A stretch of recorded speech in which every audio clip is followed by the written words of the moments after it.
You have never in your life made fire from scratch. Not really. You've used a lighter, maybe struck a match, but the actual process, finding the right wood, learning the friction, keeping the spark alive. Most people alive today couldn't do it if their life depended on it. And for 300,000 years, your life did depend on it. Every single night. Fire didn't just keep your ancestors warm. It didn't just cook their food or scare away predators. Fire reached inside the human body and started rebuilding it. It rewired the brain. It restructured the day. It changed what humans talked about and how long they slept. Everything that makes you human traces back to one specific moment, when an ancestor decided not to let the flame go out. Before fire, your ancestors ate raw food.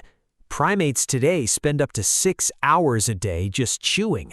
Their jaw muscles are enormous. Their digestive systems are long and metabolically. Then, fire arrived, and cooking changed everything about how energy moved through the human body. Cooked food is pre-digested. The heat breaks down cellular walls before food enters your mouth. Your gut has to do dramatically less work, and it gets smaller. That shrinkage freed up an enormous amount of metabolic energy. It went to the brain. Your brain is only 2% of your body weight, but it consumes 20% of your calories. For millions of years, the brain couldn't get bigger. Not enough energy to power it. Cooking solved that problem. In 300,000 years after fire, the human brain grew by roughly 30%.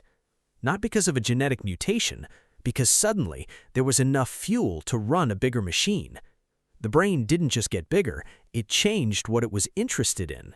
Anthropologist Polly Wiesner studied conversations of the Juhansi Bushmen of the Kalahari Desert. During daylight hours, 80% of all conversation was practical, logistics, food, conflict. But when the sun went down and they gathered around the fire, 81% became stories. Fire didn't just extend the day, it created an entirely new category of human time. Safe time, warm time, time with no immediate task to complete, and humans filled it with imagination. This is where storytelling was born, not as entertainment, as technology.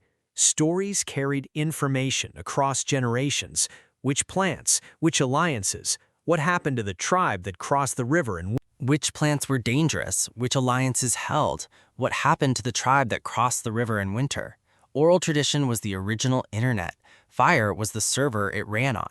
Think about what sitting around a fire actually requires. You're not moving.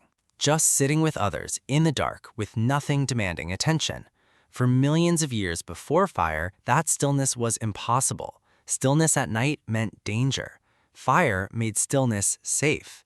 Safe stillness allows the brain to do its most important work, planning, abstract thought, the ability to imagine a future that doesn't exist yet and make decisions about it. Neuroscientists call this the default mode network. It's where creativity, empathy, and your sense of self live.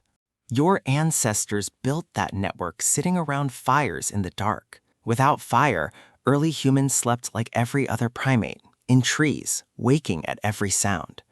But fire created a protected perimeter, a circle of safety roughly 30 feet across. Ground sleep allows for longer periods of REM sleep. REM sleep is when the brain consolidates memory, processes emotion, and builds connections. Every time you dream, you are running a process that became accessible only after fire. You are not just descended from the people who controlled fire, you are built by it.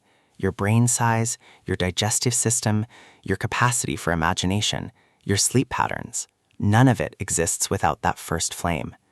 Tonight, when you turn on a light, you are doing what your ancestors did for 300,000 years, pushing back the dark, buying yourself a few more hours to think. They knew exactly how precious those hours were, and you don't have to anymore, because they kept the fire burning long enough to build a world where you never have to make one yourself.